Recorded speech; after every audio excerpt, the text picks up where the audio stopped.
From Lagos, Nigeria, this is News Central. I am Felicity Ezewike. The top stories tonight. Federal government warns lecturers against strike as Nigeria Labour Congress condemns no work, no pay policy. National Assembly proposes 2026 for presidential and governorship elections as United Kingdom backs amendment of Electoral Act 2022. World leaders sign Gaza peace deal as President Trump says war is over, while extending appreciation to mediators for breakthrough. In business, Nigeria's oil production drops by 2.8% in September to 1.39 million barrels per day. And in sports, Cape Verde makes history as second smallest nation and first island nation from Africa to qualify for the 2026 FIFA World Cup.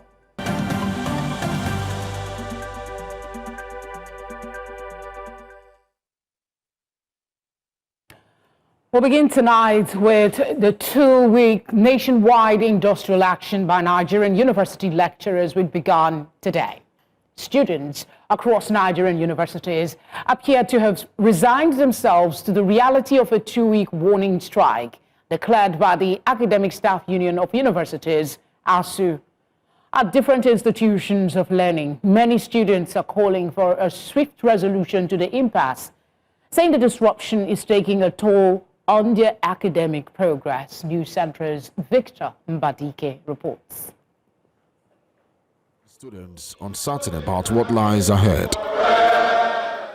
ASU, as a labor union, operates on collective bargaining. What an agreement between the employer and the employee. So that increase is a wage award. A wage award is a gift that somebody can wake up tomorrow and say, our income can no longer carry this. He can change his mind tomorrow. So ASU is appreciative of that increase, but ASU is asking for a salary structure that is produced from a bargain between the employer and the employee. The union's September ultimatum to the government to honor the renegotiated agreement was met with silence. With no progress made, ASU says it had no choice but to act. What does it take to append your signature for what you consulted the committee? Because the committee, in every process, they will go back to whoever has said the committee. They will tell them this is what we've discussed. They will accept, go back to the table again, they harmonize, and they have arrived at what they submitted to them since February. If they refuse to do nothing, Nigerians should expect the worst. If the federal government, who has set up a committee, and the committee have recommended to the federal government, what we just need now is only the signature of the federal government. The two-week warning strike affects both federal and state universities across the country, halting lectures, research, and administrative duties nationwide. To me, I would just plead with the government. They should just do whatever it is possible to end this ASU strike of a thing. I'm supposed to have exam today, but with this ASU strike now, we're not doing the exam. It's making everything so slow for us that most of our mates will have even graduated before we even move to the next level, which is very, very bad. I just know that I have to leave school beside and face the reality of the world, face what I actually want to do, have another thing aside for education. I mean, and this country that we are is not guaranteed that education will give you anything. It's just me working on more things that I have, and just like my personal development and working on internships and the likes. As students wander around campus uncertain of what comes next, many fear that this might just be the beginning of another long break from learning. Both ASU and the federal government now face renewed pressure to return to the negotiating table, and fast. In Lagos, for News Central, Victor Mbadike.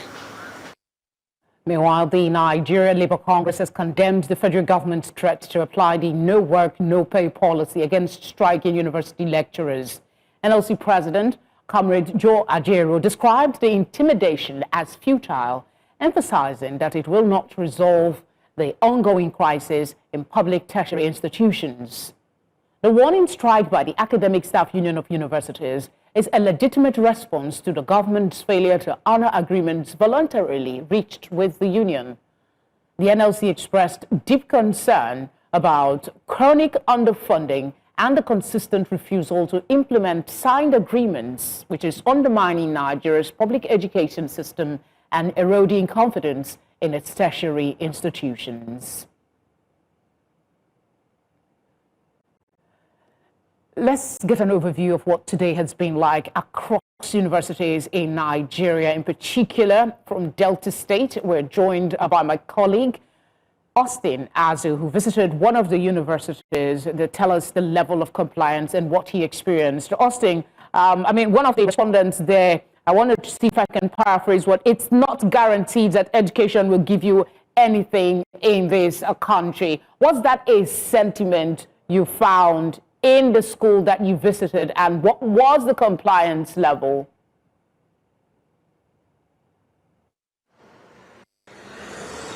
Okay, good evening, Felicity. Here in Delta State, precisely at the Dennis Osadebe University, we went there this morning to see the level of compliance. However, we saw students taking their exams, and we probably saw some lecturers who came to class or who came to supervise the exams. But nevertheless, they went to an emergency meeting. They also chaffed the university. They went into an emergency meeting where a decision was reached that the ongoing 2 weeks warning strike should be domesticated in the university. And of course, after that decision was taken, however, the enforcement was passed, and the directive was given to all heads of departments and all officials of the union in the university. Although it was not a total compliance, because students, some of them took their exams, some of them were even, not too comfortable with the system. But however, from what they said so far, that from tomorrow they will total compliance, where all the staff down their tools. However, they equally plead with the federal government to return to the negotiation table so that all their demands will be reached, and thereafter they will go back to the classrooms. Just like the voices we heard from that report, most of the students at Dennis Osadebe University and other universities in the state here are appealing to the federal government. They are calling on the state governor precisely to amplify their voices, because according to what most of them said, that most of them, already counting their days in the university for them to wind up their studies and return back home. And some of them who are just starting the university are still crying that if this strike continues, most of them are likely going to spend extra year in one particular class. And you know what it means for landlords and landladies who accommodate them in their various hostels and so on and so forth. So today the compliance is quite low, but is expected from what the ASU branch chairman at Dennis Osadebe University confirmed to us, that the strike is going to, the effectiveness of the strike will take immediate effect from tomorrow, considering the domestication here in the state university. So back to you, Felicity.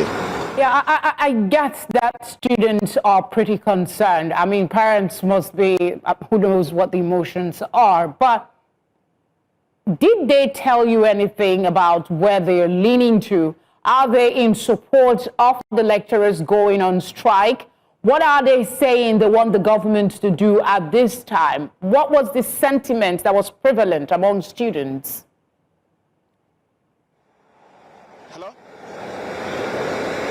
Hello?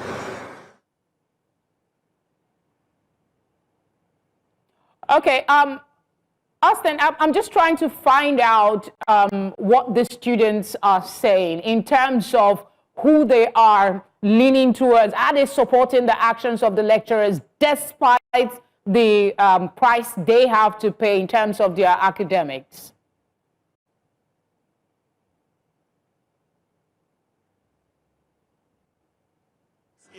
Most of the students are familiar with the ASU issue, because from what they have read so far and from what they told us, the strike started since 2009. And of course, someone who we saw a lecturer who said that when the strike started in 2009, he was undergraduate. Today, he is a PhD holder, and very unfortunate that he never knew that he would come to the classroom to begin to to be a lecturer, and he found it very difficult that most of the agreement reached by the federal government and that of the ASU has not been implemented till now. And that has been the sentiment of most of the students we spoke to, that one, that if their lecturers are well taken care of, it means that the lecturers will be happy in class, happy in lecture halls, and give them the necessary materials for them to, to study. Besides that as well, that if the lecturers are well taken care of, that it will only be well with their families at home. So the sentiment cut across that let that lecturers just be happy so that they'll be able to do their work effectively. So that has been the sentiment across board. Lecturers themselves, I know you said they had a meeting earlier today. Did any of them speak to you as to what their fears are with the no work, no pay policy that the government is threatening them with?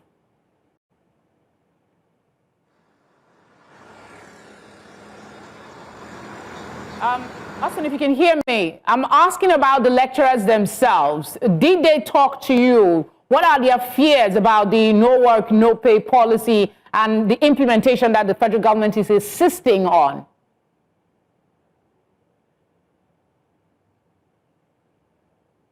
Yes, a cross-section of lecturers spoke to us. Actually, they have a diverse opinions about no work, no pay. They said their rights must not be trampled upon, that they will surely go on with the strike. However, they are done in twos already, but they insisted that those who want to go about their personal business should go about it. And besides that as well, that they will ensure that the total compliance is being effected across the state. We equally gathered so well that there are some big wings who are prevailing on the state branch here not to go on strike, considering that their own welfare packages are being taken care of by the state government. But never in solidarity with their counterparts across the country, they are insisting that they must maintain that status quo until the federal government listens to them. And besides that as well, they're equally talking about that even if the federal government choose not to pay them, however, the economy is biting on them, that their salary can no longer take them home. And besides that as well, that they are equally asking that if the federal government insists on no pay, no work, it means that the federal government is not ready to dialogue with them. However, they are equally calling for dialogue so that all these issues will be resolved, so that they will go back to their classrooms and begin their work effectively again. Austin, thank you very much for the coverage. I guess we'll be talking with you soon enough. Coming up, Lagos government rearranged convicted kidnapper Evans. We'll bring you this story and much more after the break.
You're watching tonight on News Central. A reminder of our top stories.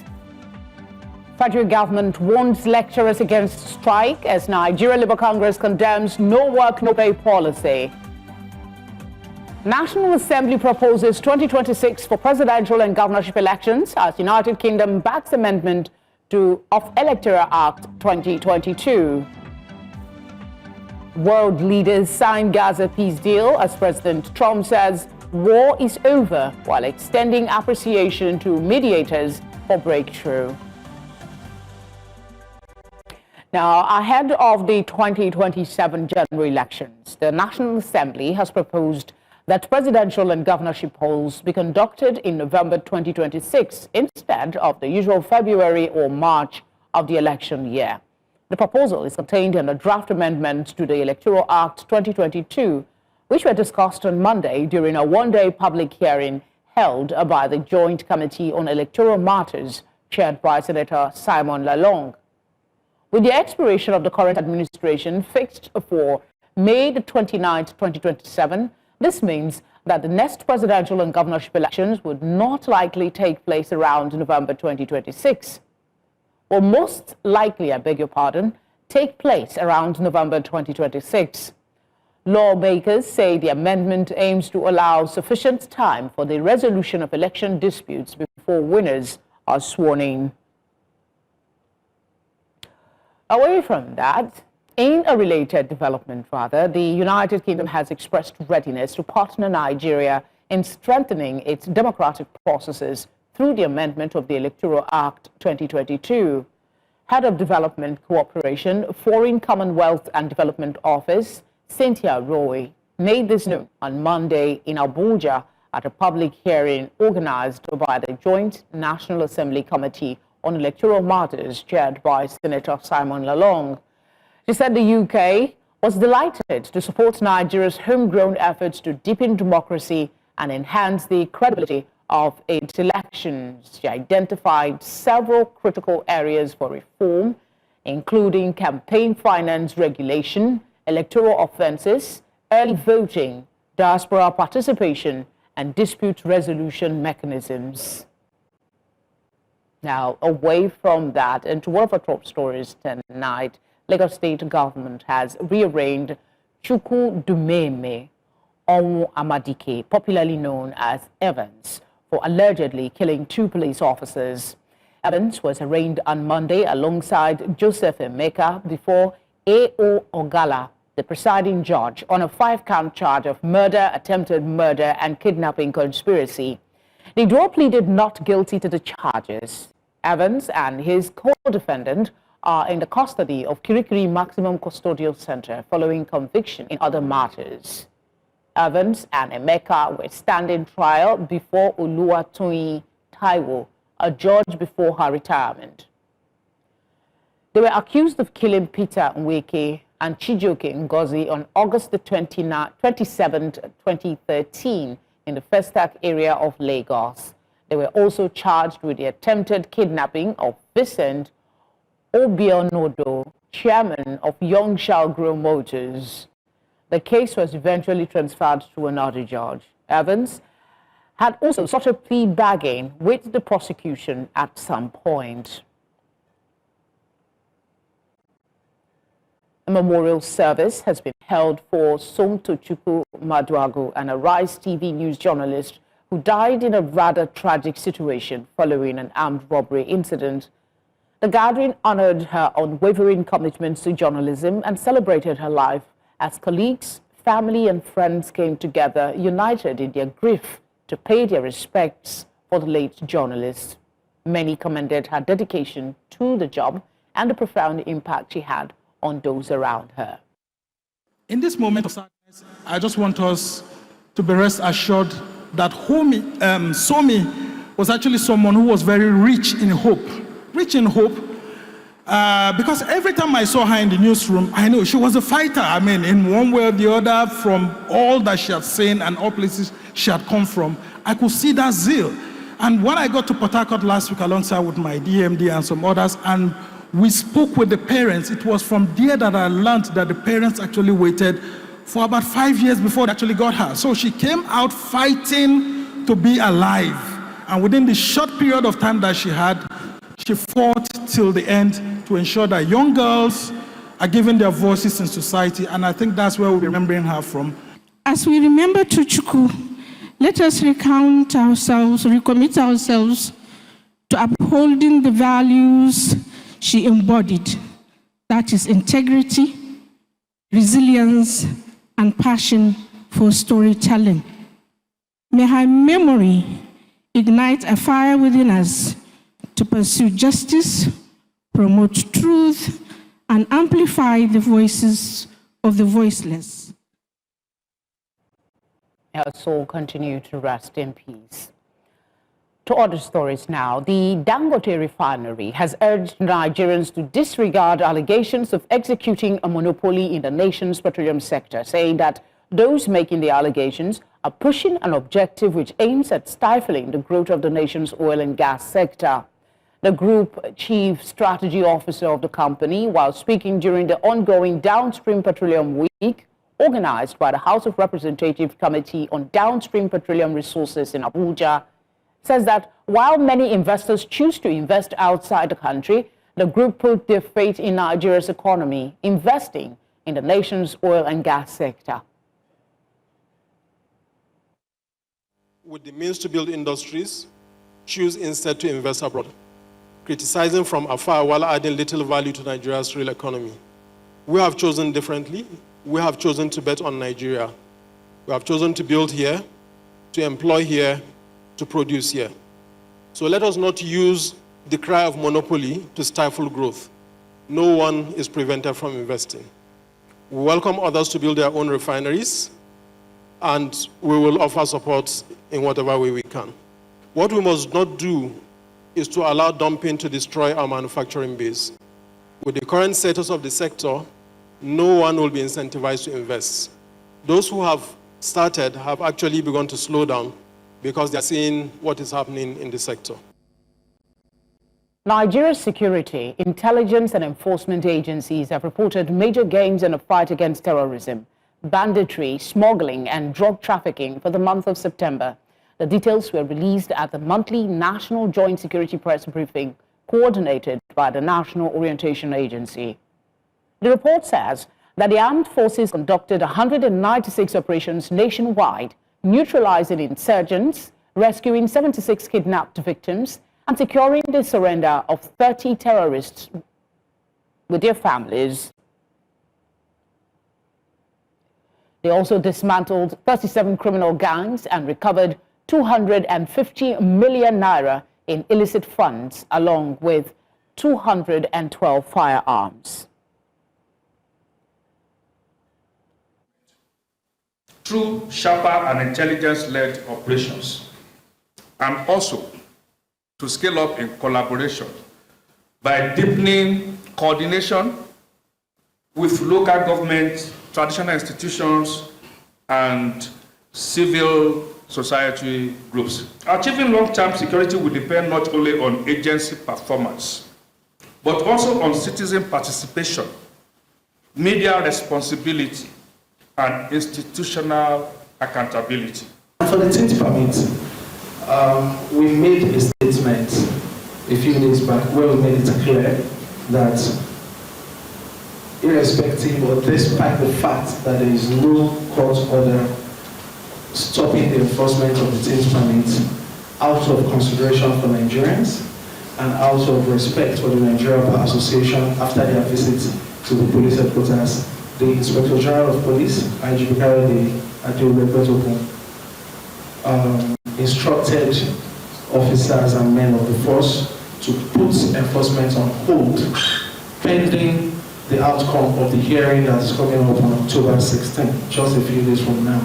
So once the outcome of the hearing is known, we would definitely announce our next line of action. One thing I can assure you is that there will be no space for terrorism and banditry in Nigeria. Wherever you are, we will go after you and stamp you out.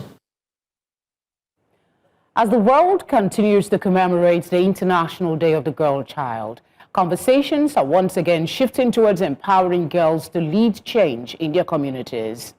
Placidia Iwekulie has more. Now we are together and we are going to celebrate you. In light of celebrating the girls of today and mothers of tomorrow, students and educators gather to celebrate the strength and potential of the Nigerian girl child with discussions on education, mentorship and career development for young girls. I feel blessed to be a girl child because I believe that as a girl child, I have a lot of potentials and I have a lot to offer to my world. One day, if you feel because Nigeria is this difficult, so to say, right now, and you feel you go to university, you don't get a job, but time will come when there will be jobs. And when the time comes, only those with qualifications that will be invited. So it's better you get focused on your education, get your certificate. Even if you want to be on your own, then you can be on your own. But even if you're on your own, you're going to do it better because when you want to package, your packaging will be different from just anybody out there. With the theme, The Girl I Am, the Change I Lead, speakers at the event urged girls to thrive. We are here to encourage them, to tell them that they need to hold on, they need to be who they are. They need to identify that they are a special species created as a creation of value and glory. They need to go for everything that will lift them up. It's no longer as it used to be. The girls' place is no longer in the kitchen. The girls' place is now in the boardroom. The girls' place is now in the Senate room. The girls' place is now in Hassel Rock. The girls' place is now in the government houses. So they should go for it. And in going for it, they need to be focused. They need to empower themselves. They need to acquire leadership skills. Also, advocates say empowering the girl child with the right tools will shape a stronger, more equitable future. Faces wanting to be encouraged, wanting to be inspired, the same faces that tell stories without opening their mouths, that they need maybe like more funds or more support, whatever you can do to put quality in the lives of these girls will be very, very much okay for them for now and for the future. Still ahead tonight, all eyes on Cameroon as vote counting underway following presidential election. We have details of this story and much more when we return. Outside Nigeria, in Cameroon, tensions are mounting as the country awaits official presidential election results. Slow counting and reports of security confrontations have fueled concern following clashes between security forces and supporters of opposition candidate Issa Chiroma Bakari. There is more in this report. Cameroon is on edge as the announcement of presidential election results is pending. A day after the polls, the country is waiting for the outcome of a closely watched vote. The collation process has been slow, prompting growing unease in some areas. In the northern city of Garoua, unrest was reported shortly after polling ended. Clashes were also reported between security forces and supporters of opposition candidate Issa Chiroma Bakari, following claims that his home had been surrounded by soldiers. The heavy security presence has been viewed by some as politically motivated. Un homme politique de renom a dit que dans le cadre d'une élection, quelle que soit sa nature, mais l'élection présidentielle en particulier, ce qui compte le plus, ce n'est pas les gens qui votent, mais les gens qui ont la responsabilité de compter les votes. Il faudrait donc que le Camerounais, qui tienne absolument à ce que le résultat qui doit être prononcé par le Conseil constitutionnel soit le reflet de ce qui sort des urnes. The opposition says the incident is an attempt to discourage support for their candidate. Ruling party figures have in the past alleged that Chiroma Bakari has made divisive remarks and challenged national unity. The greatest source of tension right now lies in the disconnect between the people's desire for transparency and the reality on the ground. Voters counted and recorded evidence of results from their polling stations, but the entire official counting process has now retreated behind the closed doors of what we have been told are internal regional commission centers, leaving a vacuum filled only by rumor and mistrust. When the ballot came out from the polling station, they have no traceabilities. And that is another thing, because I can remember I think that the Cameroonian government did not learn from its mistake. What happened in 2018 is the same thing that may repeat in 2025. Because in 2018, a candidate said that he won the elections, and after we know what happened. And this year again, another candidate said that he won the election, and now. When the ballot came out, the ballot came out from the police station, the way that he's taking, nobody is tracing the line. So I think that it will be really, really difficult to be accountable about transparency at that level. The absence of a centralized and transparent collation process has led many citizens to begin verifying results independently. Some voters who stayed overnight at polling stations have been posting photographs of signed result sheets online, creating what has become an informal, crowdsourced tally. For many, these local results are seen as more reliable than official updates. Par rapport à mon candidat, déjà, j'ai foi. J'espère qu'il y aura de l'avancement dans les différents domaines donc pour lesquels je l'ai choisi en tant que candidat déjà. Et aussi, nous voulons quelque chose de beaucoup plus vrai, de beaucoup plus concret, de beaucoup plus véridique. Alors, je pense que mon choix a été le meilleur. As the nation awaits the Constitutional Council's official declaration of results expected on October 26th, attention is turning to how potential unrest will be managed. With heightened security measures in place and the opposition expressing concern over perceived intimidation, the limited flow of official information continues to fuel political uncertainty. In Yaoundé, reporting for News Central, Kathleen Ndongmo.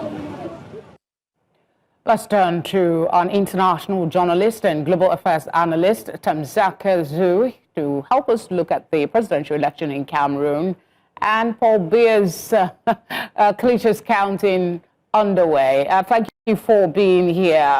In 2018, it was a 71.28% win. I mean, it's something that's been sarcastically asked now. What percentage is he going to come back with? Do you think it's a foregone conclusion that Biya is going to be the president after staying for over 40-something years? Yeah, good to see you, and good evening to your viewers. Well, I think it's a foregone conclusion insofar as predicting that he's going to win, but it would appear that the margin is unlikely to be what it was or has been in the past. Part of that is because when people look at probably what happened to Kamto, there are a lot of people who think that he was treated badly or unfairly in the electoral context. But then also these two people, Bello, Buba Maigri, and I think Maigari and Iso Chiroma Bakari, these are former ministers. These are people that people are familiar with. They associate with President Biya's administration. They worked for him, especially when it comes to representation in the north. So when they speak to local communities there, their word is taken as gospel on certain issues. So the winning margin will be less. But I think that is also a good thing for Cameroon, because it will indicate that the country is ready for transition. There are others that think that transition might come internally if President Biya wins but doesn't finish the term of office. He might be doing a Biden. So they are saying in Cameroon, those that support him, that President Biden in the US wanted to be a transition president. He knew he was not fit to finish or even do much in the second term, but he wanted to contest anyway and then hand over to somebody who he would have chosen to carry forward. In that case, it would have been Kamala Harris. So there are others that see this as transition rather than that he wants to finish the term when he's 99. Felice? I was going to say something about Biden. in handing over to his deputy, but I'll just leave that and talk about commendable, yes. My colleagues report about people trying to verify results independently. But how far will that help the electoral process, considering that there is a body whose responsibility is to give these official results? How will this impact the possible escalation of violence, especially if the results vary from what the umpire presents? Well, the jury is out. And here is the thing. There are many Africans who argue that the Western type of democracy has done nothing for Africa. People kill each other during election. The countries spend a lot of money they don't have. They would rather be using that money to build hospitals, clinics, schools, and other things rather than waste it on elections. But then you also have these civil society organizations sponsored mainly by outsiders who then use that money to do what they call election monitoring and doing all these tabulated, parallel voter, compilation and then posting their own results, usually against the law. But some people might take to the streets to try and defend these numbers, but sometimes it's also useful for them to do that, because what do you do if you do that and find that he has actually won by 80% and the electoral board is only giving him 55%? So it's also good to collect this information, to put it out there. But I mean, I agree with those that say it would actually be better if all the civil society organizations were impartial. Okay. They were just doing it for the benefit of the people rather than trying to do a regime change. All right, because when quickly, you do that, it becomes a bit difficult. Yeah, quickly, if you can, in 40 seconds, talk to us about the fears of an outbreak of violence. In 15 days, we expect the results to be clear. Is there a way any possible violence can be avoided? Yeah, there is a way of avoiding. If the people of Cameroon just realize that politics, is beyond the reach of many, they should try to make it work with whatever they have. They've already tolerated the administration in its form. There is no difference between yesterday and the day after the election. And then there can be an opportunity for transition. More than half the population of Cameroon is under 21. Let that sink into a lot of people. So I can foresee a scenario where the youth one day will stand up and say they want a transition to something that they can recognize that looks after their issues rather than the traditional respect that the African society comes with, where you have kings and other elders that stay in power forever. But they have a democratic right, so we just wait for what the result would be. But the edge would be let the people of Cameroon be peaceful in their transition, no longer how that takes. Emeka, always a pleasure to speak with you whenever on the news or on programs. Thank you for obliging us. Thank you. And to one of our headline stories tonight, the United States, Egypt, Qatar, and Turkey signed a declaration on Monday as guarantors of the Gaza peace deal aimed at ending 2 years of war in the region. U.S. President Donald Trump, present at the signing, emphasized that the document will outline detailed rules and regulations to ensure the agreement holds, repeating twice that it is going to hold up. The declaration marks a significant step in formalizing commitments to maintain the ceasefire and oversee the implementation of the Gaza agreement, which includes the release of hostages and prisoners, humanitarian aid, and steps towards lasting peace. A quick break, and on the flip side, we have business, sports, and entertainment news. Do stay with us.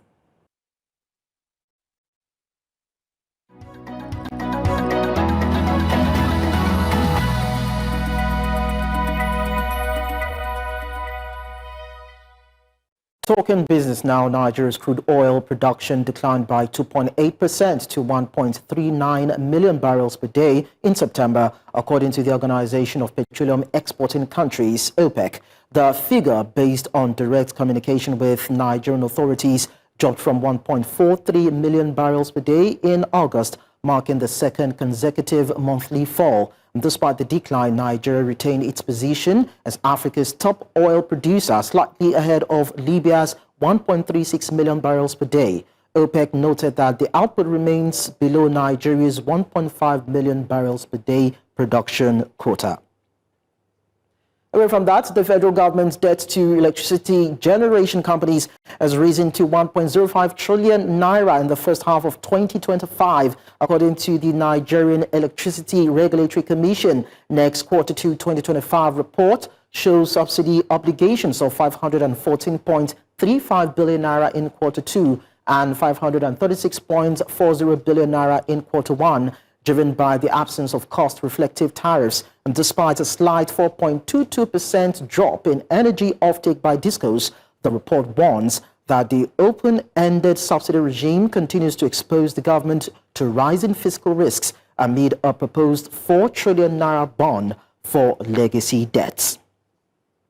And we look at the stock markets. The NGX closed on a positive note as the all-share index advanced 0.5% to 147,717.23 points, while market capitalization is expected at 93.76 trillion naira with a differential of 0.5% right there, extending the market's steady upward momentum. And talking about sectoral performance, we see that the banking industry or sector rose 0.16%, supported by mild demand in GTCO and Access Holdings. Insurance outperformed with 2.11% in gain, driven by sustained interest in low-priced counters such as Consolidated, Hallmark, and Universal Insurance, while oil and gas dipped 0.03%, with Supply Energy trading flat amid profit taking. Consumer goods edged up 0.23%, boosted by selective buying in Nigerian breweries and Dangote Sugar. Finally, industrial goods 0.66% right there, buoyed by renewed accumulation in cement majors.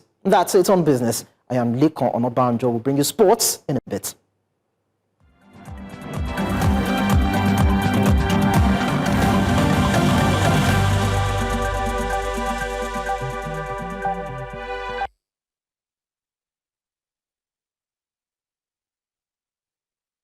And in sports, Cape Verde have become the smallest nation, second smallest nation and first island nation from Africa to reach the FIFA World Cup after the Islanders beat Eswatini 3-0 at home.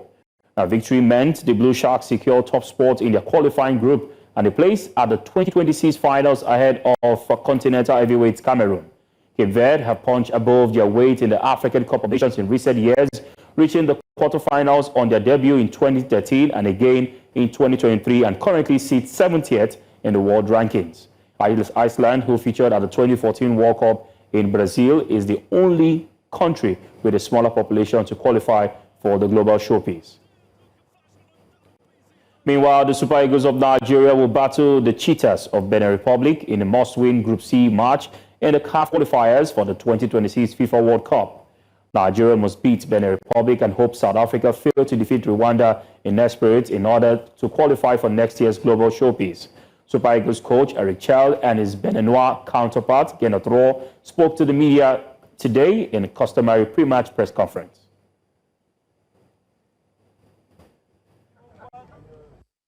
Like the coach is maybe the most important game for my career. So I'm very happy and very exciting. Sometimes I'm a little nervous, but I like the expression. And we will see. What we have to do is to control, of course, because the strikers of Nigeria are so strong that we cannot say we only go forward. No, we must defend well, and we will try to make a control of the game, but also to play forward. Still talking football, Canopilas FC come under the hammer from the Nigeria Premier Football League for violating league rules during their league match against Shooting Stars Sports Club. The sanctions include a 9.5 million naira fine, 3 points and 3 goals deduction, and indefinite closure of the Sani Abacha Stadium and banishment to the Omoamadike Stadium in Katsina for at least 10 games. The decision signed by the MPFL Chief Operating Officer Vincent Obianodo was made after pillars were charged with failure to provide adequate security, control their supporters, and also for misconduct and assault on opposition players and match officials. Pillars have 48 hours to accept the sanctions or appeal to a disciplinary panel. And that's a wrap on Sports News tonight. I'm Favor Itua. Tonight continues with entertainment.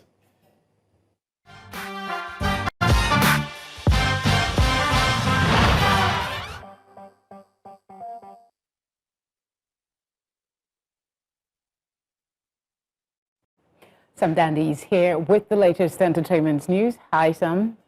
Doing, Felicity? I'm great. So much has happened in entertainment, but let's start with this one. Tiwa is back in the news.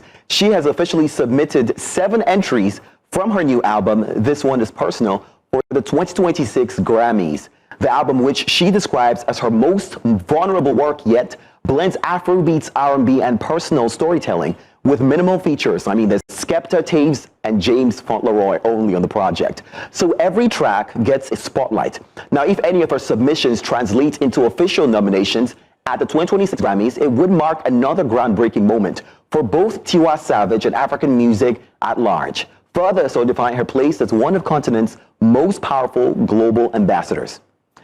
I mean, we're excited about this one because we've seen a lot of Afrobeat stars submit for the Grammys, and we're only going to be sure by next month to see those who actually qualify and will be nominated. But I do think if Tiwa does get nominated, this will be incredible. It's going to be her first nomination, and I'm excited. Act like a young kid and say, pinkies crossed. Pinkies crossed.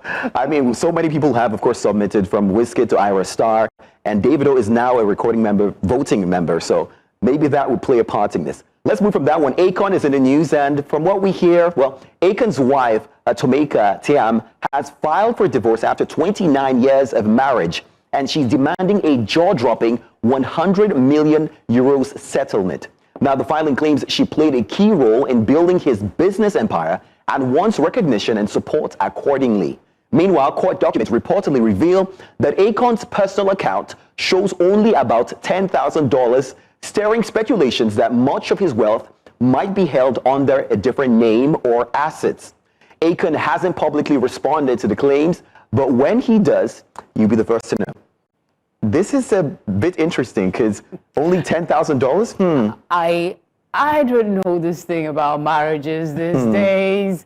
Once fierce lovers, now fierce enemies. I still find it difficult to wrap around. But, I mean, let's see what happens. Let's see what happens. What Akon's response is. That is what we're all looking forward to, honestly. Once he responds, of course, we'll bring you an update, of course, on News Central. Well, those are the biggest stories in entertainment. I am, of course, Sam Dandy. And that's our news for you tonight. But before we go, a quick reminder of our top stories. Federal government has warned striking lecturers as NLC condemned no work, no pay policy. National Assembly is proposing 2026 for presidential and governorship elections with UK support of amendment of Electoral Act 2022.